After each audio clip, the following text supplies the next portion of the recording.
So we're continuing on in James, and we're on our last day on chapter 1, verses 5 through 8. And so let me begin by reading those. If any of you lack wisdom, let him ask God, who gives generously to all without reproach, and it will be given to him. Let him ask in faith with no doubting. For the one who doubts is like a wave of the sea that is driven and tossed by the wind. For that person must not suppose that he will receive anything from the Lord.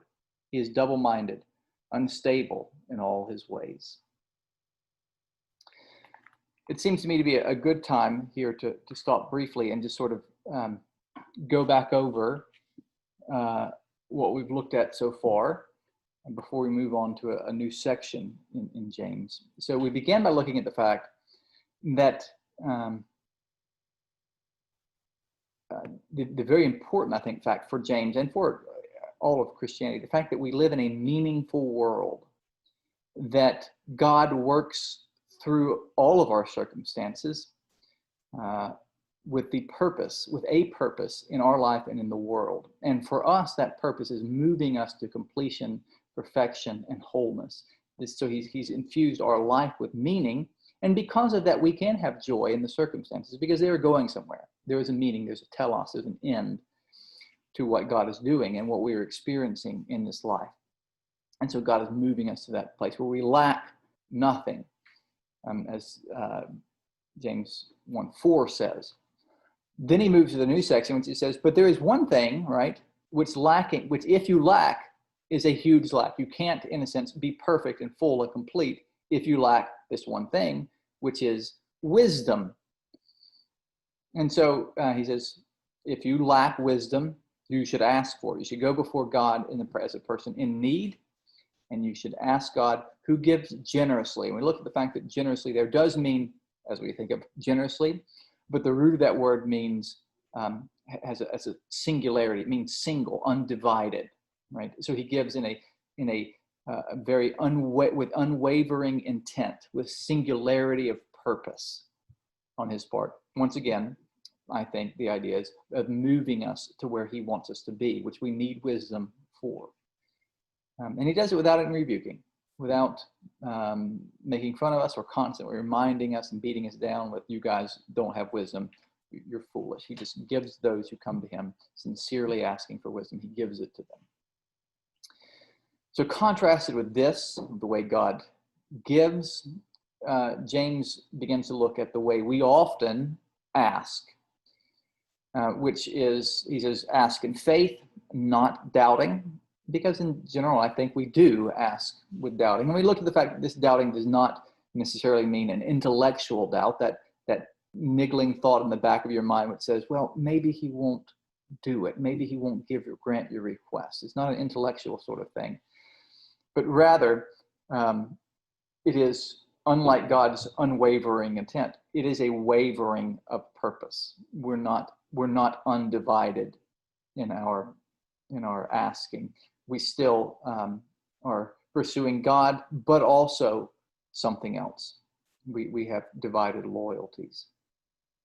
Then James likens the doubting man to one who is tossed about by the sea. He uses the metaphor. James tends to use very picturesque language and metaphors, and this is sort of the first one he comes to, envisioning the doubting man out on the sea, tossed about by the waves, right? He's unanchored. He's driven about by every wind of doctrine. He's not committed to one place, one purpose. Right now he's here. The waves, whatever it may be a wave of passion or desire that drives him away from where he's at now. Or it could be a wave of conflict and something of pain, of suffering, of the trials that James has talked about already, that drive him away from where he's at. He's unreliable. He's not committed to one place or one purpose as God is. Maybe he desires perfection, God himself, but not at the expense of relinquishing friendship with the world. And James says such a person should not suppose that he will receive anything from God, for he is double-minded. Now, the word there translated double-minded is actually dipsukos. in Greek, which actually means not necessarily a double mind, it means double souled. So a man who is double souled. This is actually the first time we have any instance of the use of this word in Greek. As far as we know, we have no evidence that it's ever been used before. James uses it here. He may have very well coined the word. We don't know. He does use it again in this letter in chapter 4, verse 8, when talking about telling people to draw near to God and cleanse themselves from sin. He tells them, do not be double-souled. Not be, once again, it's translated double-minded. But it goes deeper than just sort of the intellect. It means the very root of who you are, the soul, your soul. You have two of them. It's divided. The picture is of a person who is, in a sense, split in half, a person who is two persons. And that person will not receive what they ask, because I think they're asking, what they're asking for is not what they need. I really think, as I look at these passages, James here, what James is pushing at is saying, when God hears your requests, they are filtered through a thought. Does this request accomplish my purposes in your life and in the world? And of course, we've already seen what those purposes are in James: perfection, completion, wholeness. Does your request accomplish this? Right? This perfection and completion and wholeness is the opposite of being double-souled.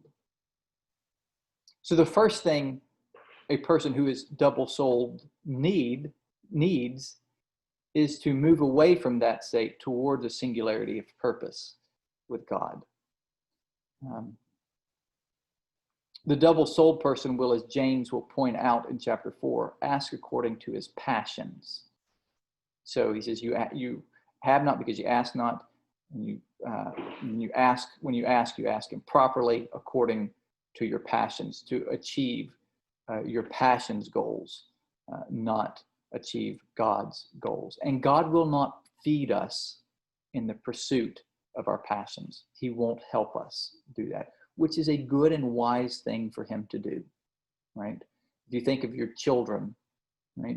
If one of my children, Corey, were to come to me and beg me to allow her to drive the car to the store at 3 years old, it would be a foolish thing for me to say, well, okay, you're really persuasive and you're asking, you won't let up, so here are the keys, you can go drive, right? That's a foolish thing for me to do. Yet we sometimes expect God to do that. We beg God for things that will be harmful to us and others, though we may not realize it at the time. And then we get really upset when God won't give that to us. But God's no fool. He knows, right? And we ask according to our passions. I mean, and we could come up with all kinds of examples of this, right? If one of my children come to me and says, here's what looks like a great piece of candy, right? This looks delicious. My hunger tells me I should really want this, but I know it's poison, right? I am under no circumstances going to say, okay, well, it does look delicious. It looks good. It might even taste good. It'll feed those passions of hungers that you have. So, well, you go ahead, right? I'm going to say no. That feeds your passions, but it kills you. And that's what the double-souled person is doing. He's feeding his passions. He's feeding that doubled side of him that will kill him. And God's, in his wisdom, will say, no, that kills you. What you need is to become single-souled, to be on board with my passions or my desires, my will in your life, in the world. And I will hear your requests in alignment with my desires for your life. So does this mean that we have to be perfect to receive anything from God?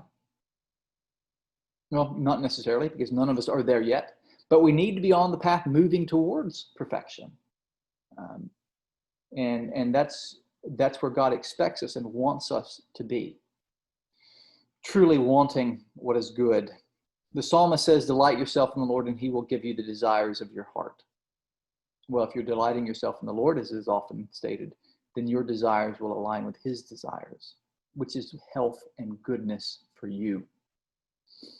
And so when God gives at that point, he is giving you what you delight in. But what you delight in is what he delights in as well, which is where we need to be for our health, our own health's sake.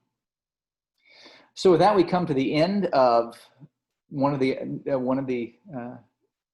sections of James, and we will make a big jump tomorrow. We're going to move to or next time we move to one of James's abrupt jumps in topic. So we'll begin that beginning and looking in verse number 9 next time we meet. So in the name of the Father, and the Son, and the Holy Spirit.